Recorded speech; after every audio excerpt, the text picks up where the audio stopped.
They evolved from a noble race of warriors, but have earned a dark and terrible reputation during the past 400 years. Manipulators of governments and massive amounts of money, they can be powerful allies, but fearsome opponents. Described by some as nothing better than bullying, drug trafficking flesh peddlers, they are the organized crime wave of terror from Japan. They are Yak'Uz'A.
The 6 sacred oaths that bind together one of the most sinister and vicious crime networks on the planet, the Japanese Yak'Uz'A. The ancient Japanese crime syndicate known as the Yak'Uz'A has evolved into a global criminal organization that is not only involved in the most evil of crimes, but also operates massive legitimate businesses. Investigators have attempted to penetrate the Yak'Uz'A have become lost in a bewildering maze, an underworld where truth and myth flicker in the half-light of traditions born centuries ago, during the age of the samurai.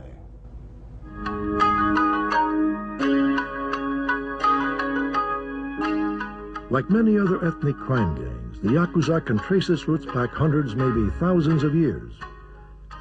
Modern records trace their origins back to as early as 1612, when people formed groups known as Kabuki Mono, or the Crazy Ones. These people were originally called Hatamato Yako, literally servants of the shogun. The groups comprised nearly 500,000 samurai that were forced into unemployment in a time of peace during the Tokugawa era, forcing them to become ronin, or masterless samurai. Many had turned into bandits, looting towns and villages as they wandered throughout Japan. Yet these fallen ronin cannot truly be seen as the forebears of the Yak'Uz'A. Instead, the Yak'Uz'A consider their ancestors to be the Machiyako, or servants of the town. These people took up arms and defended the villages from the Hatamato Yako, the shogun's servants. They were simple clerks, shopkeepers, innkeepers, laborers, homeless warriors, and other ronin. Everyone who was part of the Machiyako was an adept gambler, which helped them develop a close-knit relationship with each other and their leaders, much like today's Yak'Uz'A. The Machiyako soon became folk heroes, praised by the townspeople for their actions. Their good deeds have been described as similar to England's Robin Hood, and they too became the subjects of stories and plays. But with that role came power, and eventually power began to corrupt.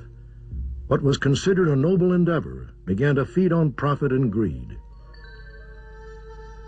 Perhaps the best way to describe their role is that the modern movie The Magnificent Seven is the American retelling of the ancient Japanese legend of the Seven Samurai. These were people who could be hired to do the dirty work, tasks considered taboo by the common people or the ruling classes. These Machiyako gang members included bakuto, or traditional gamblers. They were first recognized during the 1700s, when the government hired them to gamble with construction and irrigation workers. This was to regain part of the substantial wages the workers received. Still, they remained people who carried with them an aura of care for the common man.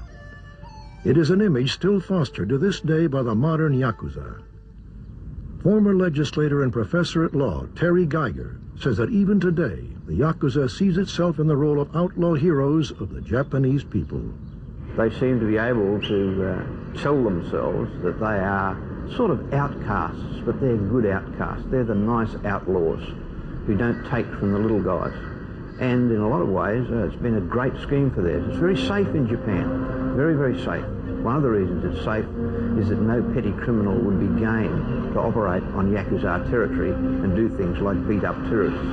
That's bad for the image of the local gang, and they will be very severely dealt with if they do it. It was in the 20th century that the Yak'Uz'A began to grow in power and influence. In Japan, they became politically active, with some of their operations receiving official sanction. Various Japanese governments even used the Yak'Uz'A as an unofficial police force. Dr. Joseph Siracusa is a lecturer in crime and punishment. He makes a chilling comparison when exploring the roots of the modern Yak'Uz'A. Well, they are the Cosa Nostra, the mafia of Japan. I mean, they've been around for 300 years. But when the Japanese were let off the hook in the early 1950s, the Yak'Uz'A had an opportunity to become legitimate, and some of them did.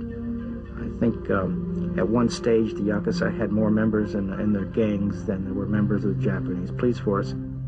By now, a clear-cut gang structure had emerged.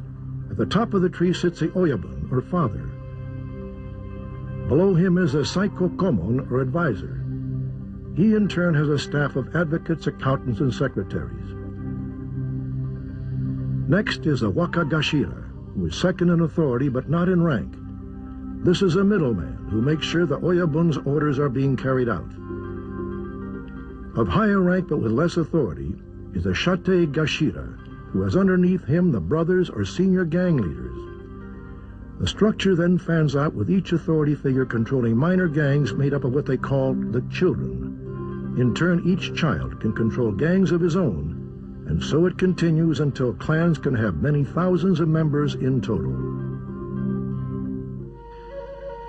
As the Japanese economy began to grow and prosper in the 50s and 60s, the Yak'Uz'A again grew with it. The ancient rites, rituals, and punishment were refined by wartime brutality into a sadistic art form by the Yak'Uz'A, or Boryokudan, as the authorities now call them, the violent ones.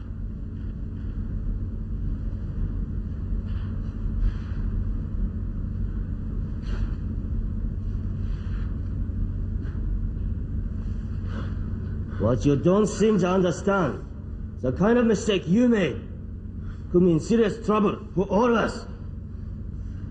We have been put into danger. I don't like that.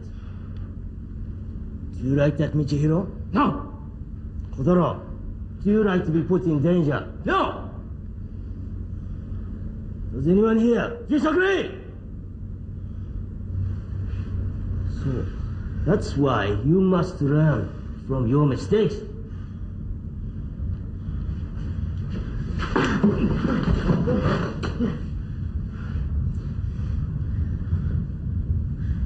You will show Giri the strength of your devotion by enduring Yubitsume. This will be a permanent reminder of your error of judgment. You will thank us.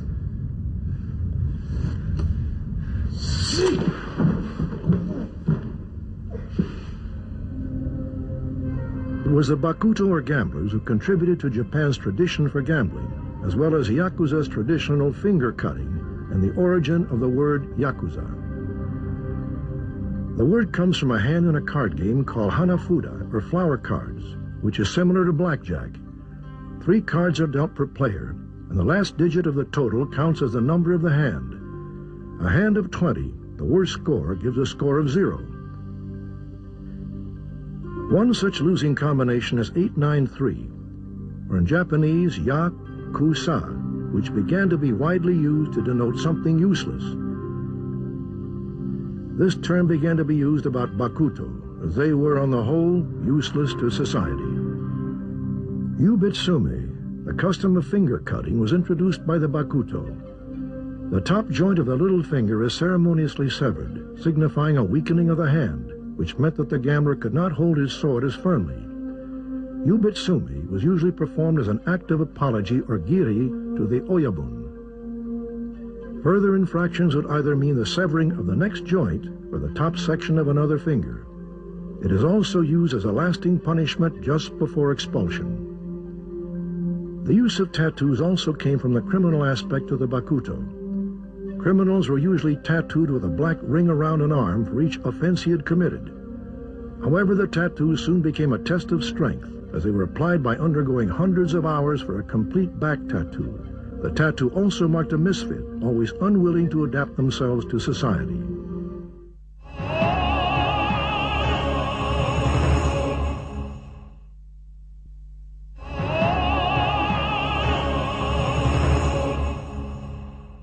Asia-Pacific crime reporter, author, and advisor Bob Bottom. It was only a matter of time before the modern Yakuza brazenly emerged as a potent crime force on the world stage.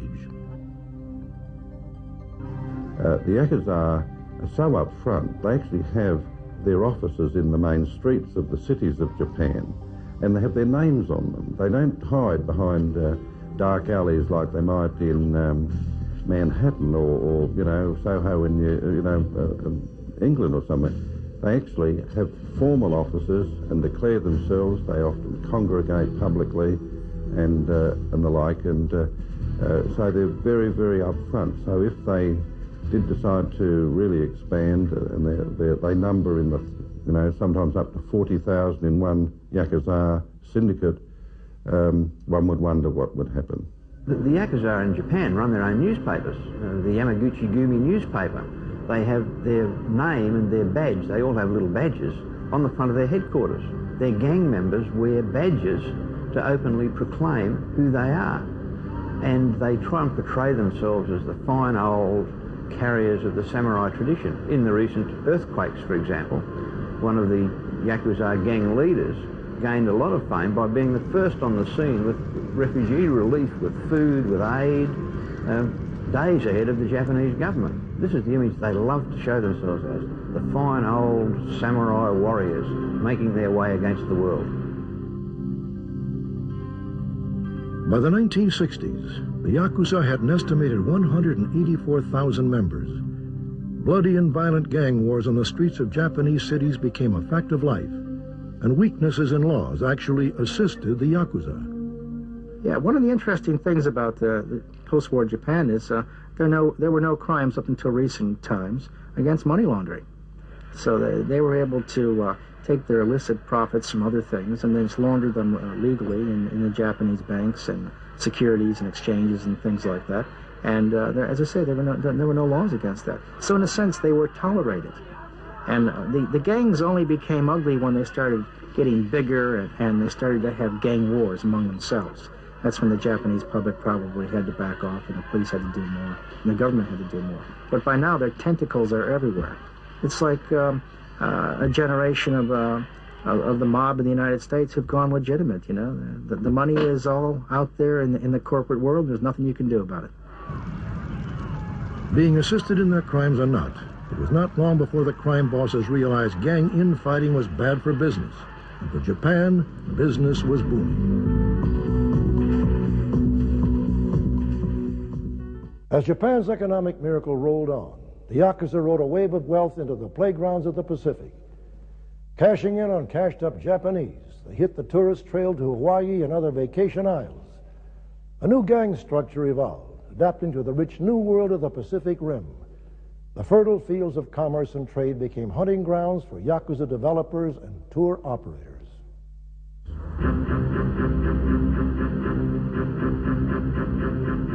The method was coldly efficient. Yakuza enforcers would identify businesses likely to be frequented by Japanese tourists. Once a business had been identified, they would approach the owner and at first offer a simple business deal.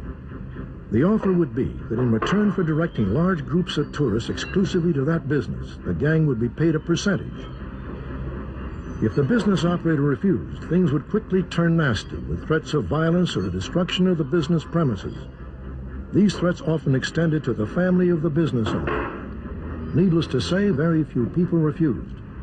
Once the business became almost totally dependent on Yakuza-controlled tourism, it was then only a small step before people found that they no longer owned their own business, and that they were personally owned by the Yakuza.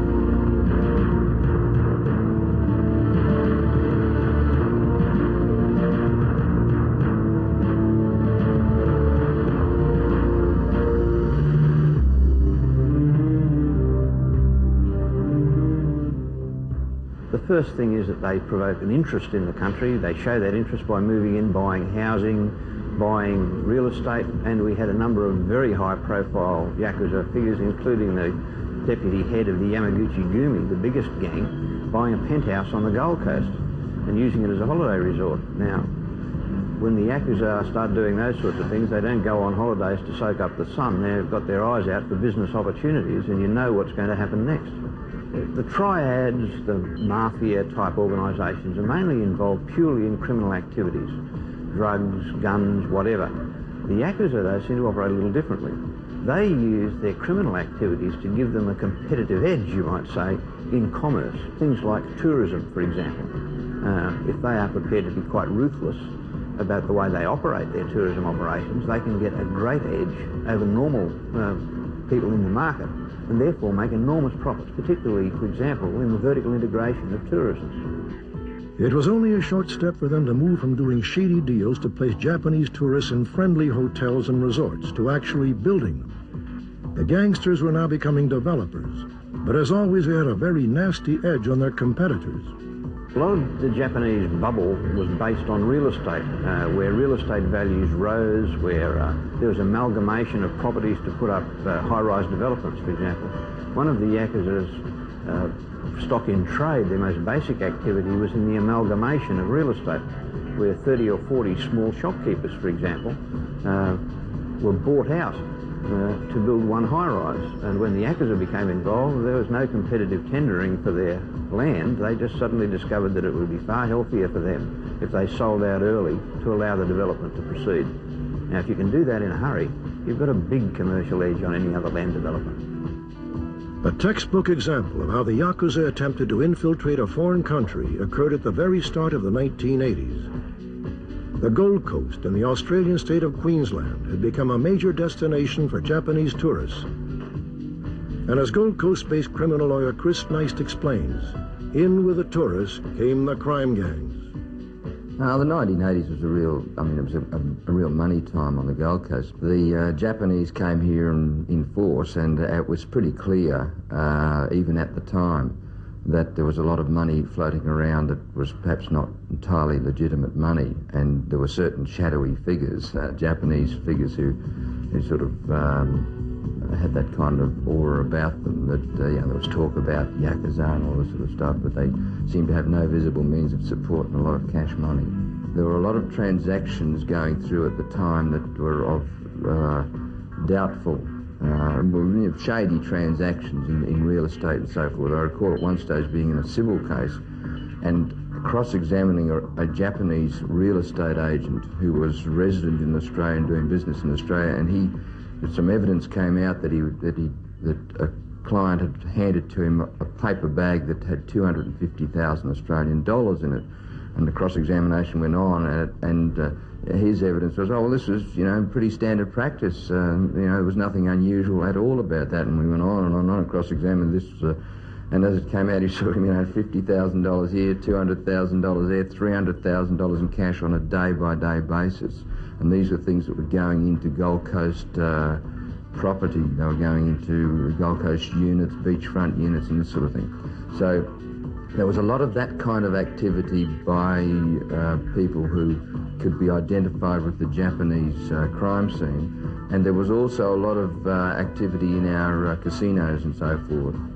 And I think the police in recent times have become very aware of that and have tightened up on the surveillance procedures, etc. But there were people who were ostensibly turning over $100,000, $200,000 a night in our casinos, and so I suspect that a large part of the presence of Japanese crime figures on the Gold Coast during the 80s was all about money laundering and cleaning up a lot of the money that they'd been taking out of crime in Asia. It was about this time that authorities in the United States and other countries around the Pacific began to become fully aware of the spread of Yak'Uz'A power and influence. Two special undercover officers prepared this report for the Los Angeles Police Department. It gives striking detail of the organization of the Yak'Uz'A and the Boryokudan, their methods of infiltration of legitimate business, and the key to their success in using crime as an edge. The Boryokudan are much like Japanese corporations. Most groups are highly organized entities with a strong emphasis on family ties, and the Oyabon-Koban relationship serving as a bond which ultimately holds the organization together. Essentially today, Japanese organized crime has evolved into several hundred corporate bands of intellectual and brutally loyal international gangsters.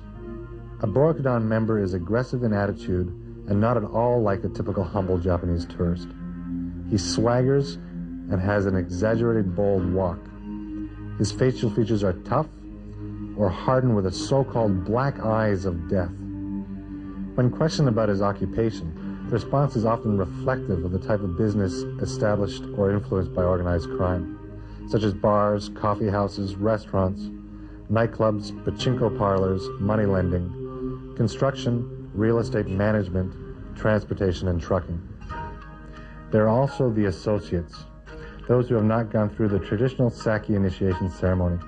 It's often these associates who run front organizations and overseas operations, making them difficult to detect. These associates contend with ordinary citizens who are willing to deal with the underworld because it feels a financial or civil need that legal financial institutions and law enforcement cannot provide. These associates may be the most serious criminal threat to North America because they maintain a very low profile. They normally have business experience and are without the usual outward signs of Boryokudan membership, such as the tattoos, missing fingers, and flamboyant behavior patterns.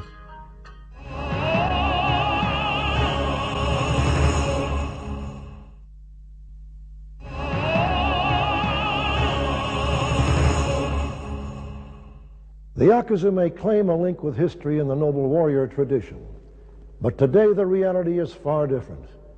Often recruited from street gangs, Yak'Uz'A members are now mostly common thugs, trained in strong-arm tactics and shakedown methods.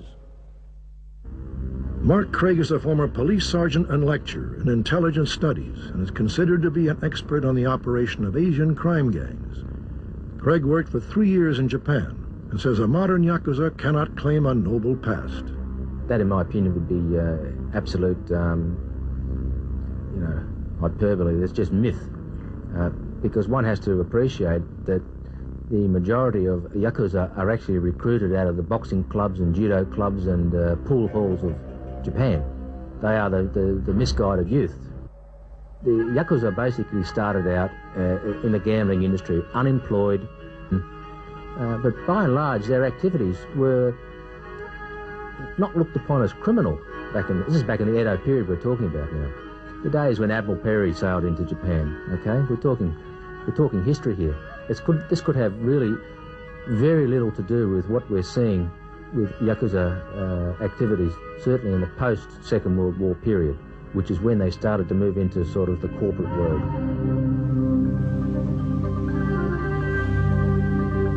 And like any good business, growth is important at home and overseas. The case with Hawaii is rather unique. That was one of the first major, foreign locations that they established a presence, for the simple reason being they followed the Japanese tourists. They followed the Japanese businessmen, just like they did in Australia in the sort of the mid to the late 1980s. They followed the investment dollar and the real estate development. They gained a very strong position in Hawaii, because the law enforcement there were very slow to react, because again it's a secret society. They were very slow to, appreciate the full extent of the problem, and now it's not possible to eradicate them. They're part of the landscape. But the Yak'Uz'A also have competitors, and sometimes they can be right next door. Now in Tokyo, around the Kabukicho area, which is the entertainment district, which is a sort of the stronghold of Yak'Uz'A operations in Tokyo, the Chinese have actually beaten them at their own game. They're charging better prices.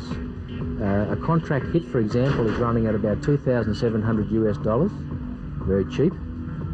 They are not afraid of the Japanese, and there have been several cases that I've read of where they've actually robbed these characters, with a weapon in broad daylight, which is just astonishing, because this is just unthinkable in Japanese society. And going back to the Chinese again, there was an incident in Yokohama several years ago, where the Chinese looked to extort a particular restaurant. Now, even though Yokohama Chinatown is a Chinese Chinatown, obviously, the Japanese still were collecting money in there, okay?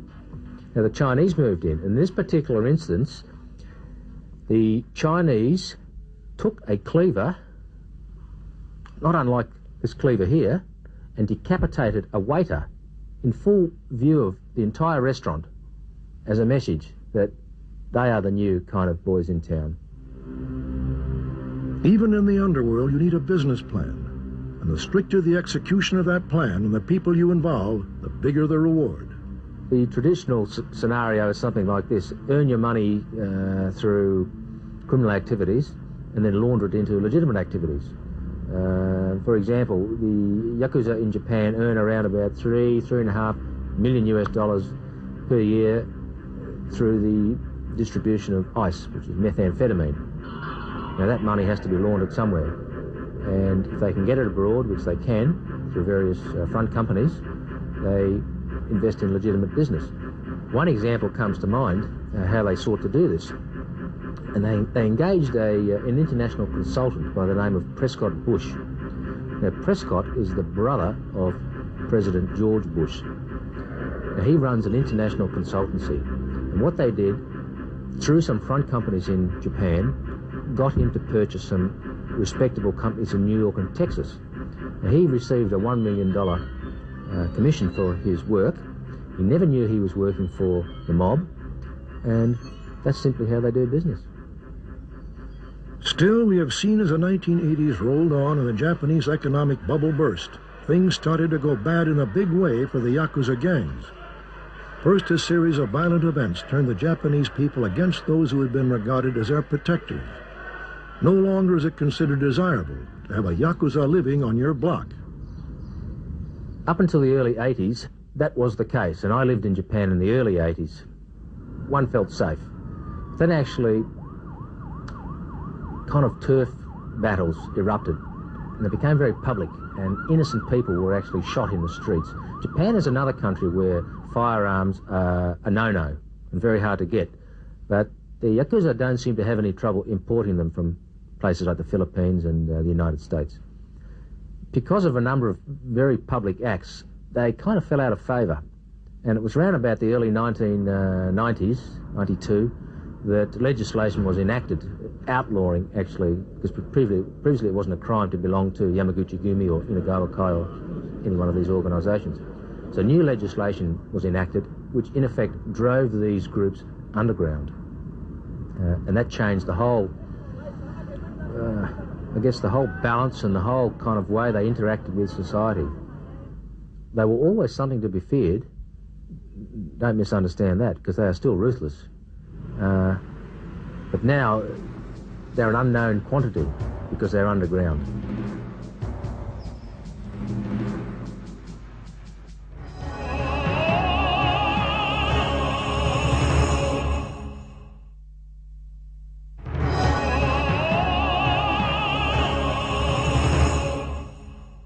So much out of favor are the Yakuza members now that attempts are often made to disguise once proudly displayed symbols of courage, such as ritual tattoos. Some gangsters have even tried a bizarre form of plastic surgery. What's emerged in the last 10 years or so is the sort of application of prosthesis.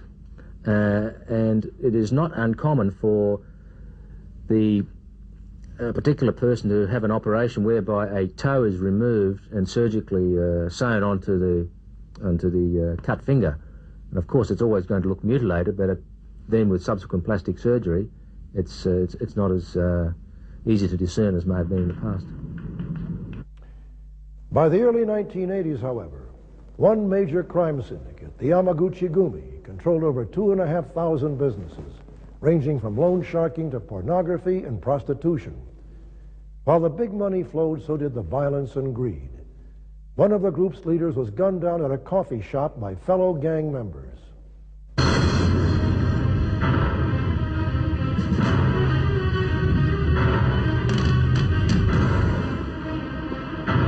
The execution-style murder occurred in the city of Kobe. Masura Takumi, the number 2 man of the Yamaguchi-gumi, was enjoying his morning coffee when the killers struck.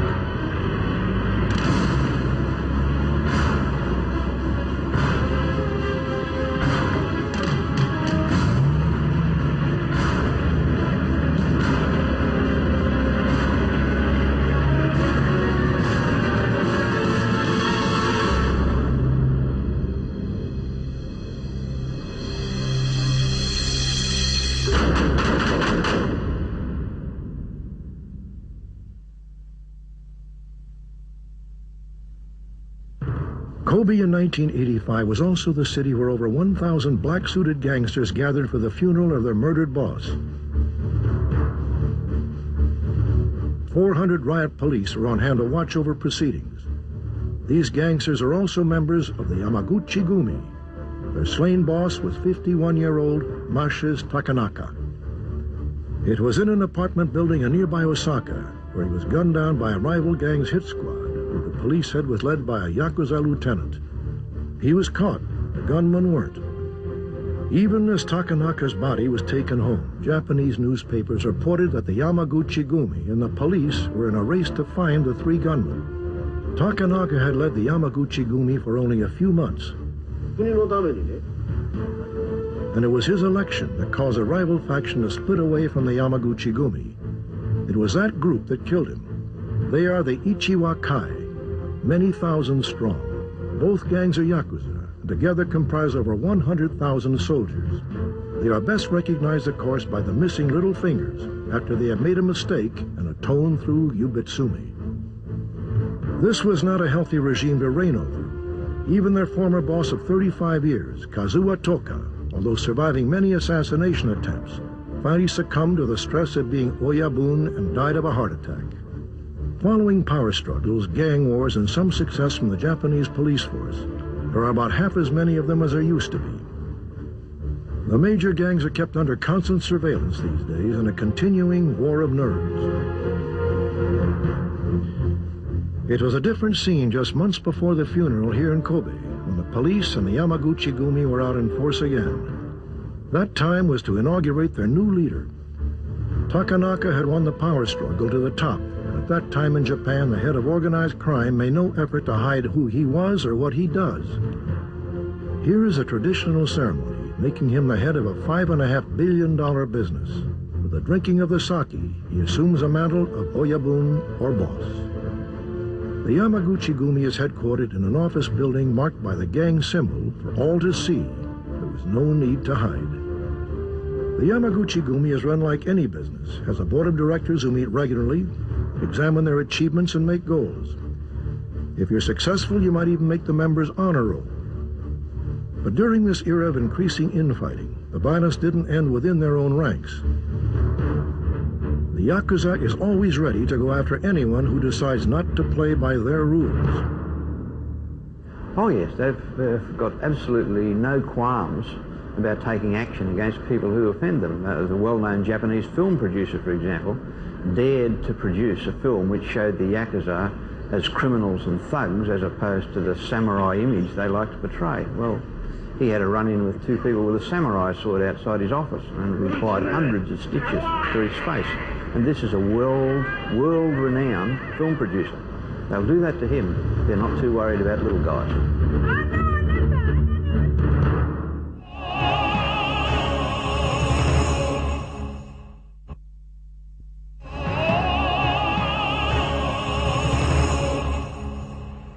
In the 1990s, the high-flying gangsters were hit hard, not from the efforts of law enforcement, but by bad investments. The Yak'Uz'A's close ties to the world of business and commerce nearly ruined them. When the bubble burst, of course, a lot of the banks had turned a blind eye to who they were lending their money to, and there were a lot of Yak'Uz'A, billions in fact, dollars, put out to Yak'Uz'A development companies. Non-performing loans were therefore sourced to the Yak'Uz'A, and someone trying to go around and get the Yak'Uz'A to pay up on a non-performing loan is not the healthiest activity. The vice president of a leading bank in Japan found that out fatally, unfortunately to his demise. At that time, the government launched a kind of a major crackdown, and probably since then, since the early 1990s, the Yak'Uz'A have, well, they've seen better days, and they're not looked upon in the same sort of historic awe as they may have been in the past.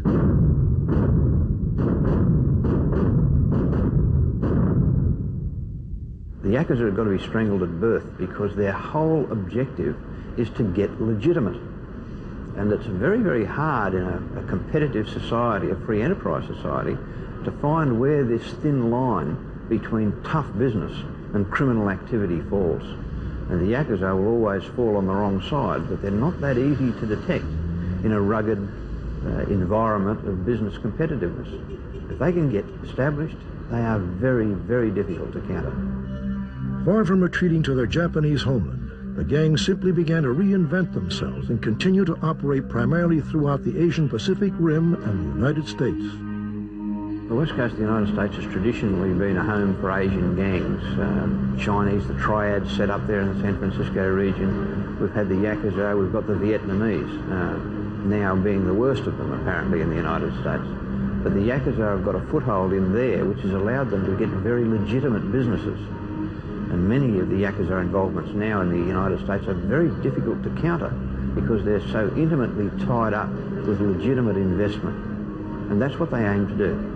The United States is a very attractive target. I mean, it is the home of most of the money in the world, and almost every organized crime in the world looks at the United States. And the time will come maybe when the Yak'Uz'A or others will also have to team up with, say, Islamic militants who want to punish the United States. And people like the Yak'Uz'A might make common cause with Islamic militants or terrorists, just for a season in order to get in or to bankroll their organization. So there are numerous opportunities.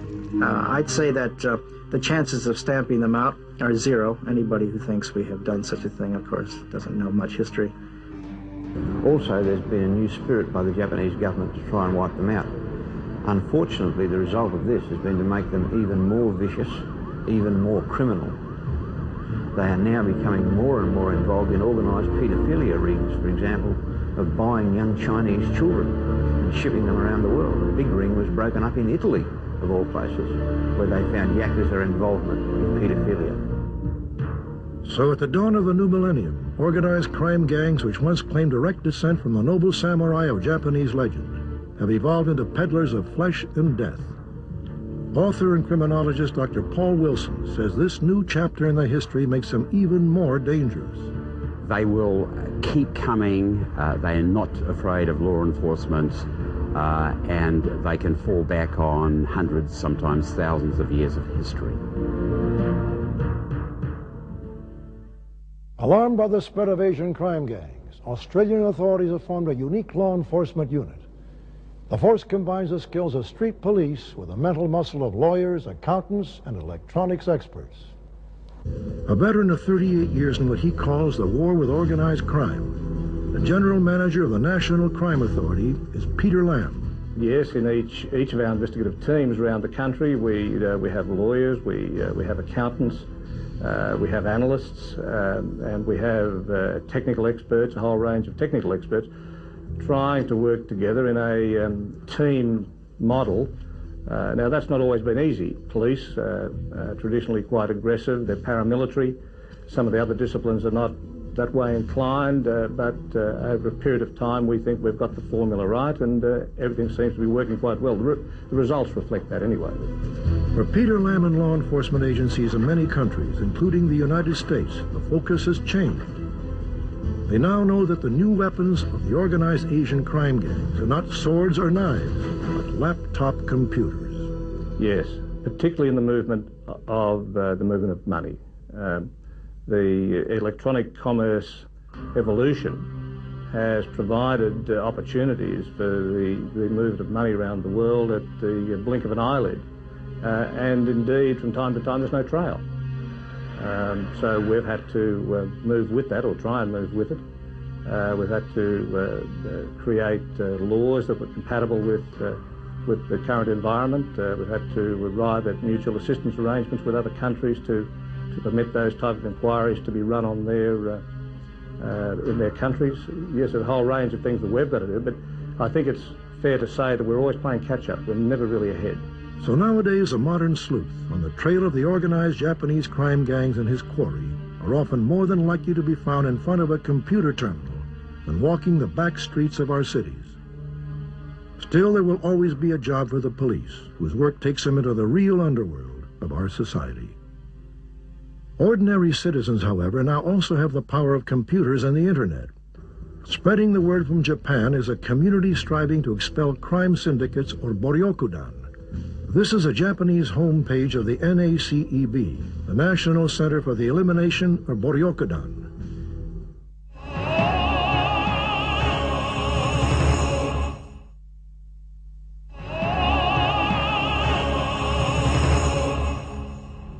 The anti-Boryokudan law came into force in March of 1992.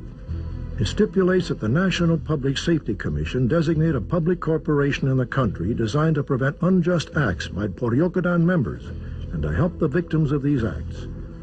The Japan Crime Prevention Association was designated as the NACEB. Their main activities are publicity and information like this webpage, training for counselors, research and surveys so that all can see violence reduction trends. It is staffed by lawyers, parole officers, and former police officers, among others. There is even information on what to do if bullied by Boryokudan and how to cope with this violence, intimidation, or forcible obstruction of business. What of the future? Experts say the Yak'Uz'A may be badly wounded, but the gang still has its deadly tentacles spread around the globe. Is there hope for victory? Provided societies are largely the same as they are now, no. The needs of organised crime are so varied these days. They need the capacity to move money, they need the capacity for technology, they need a whole range of things they didn't need before.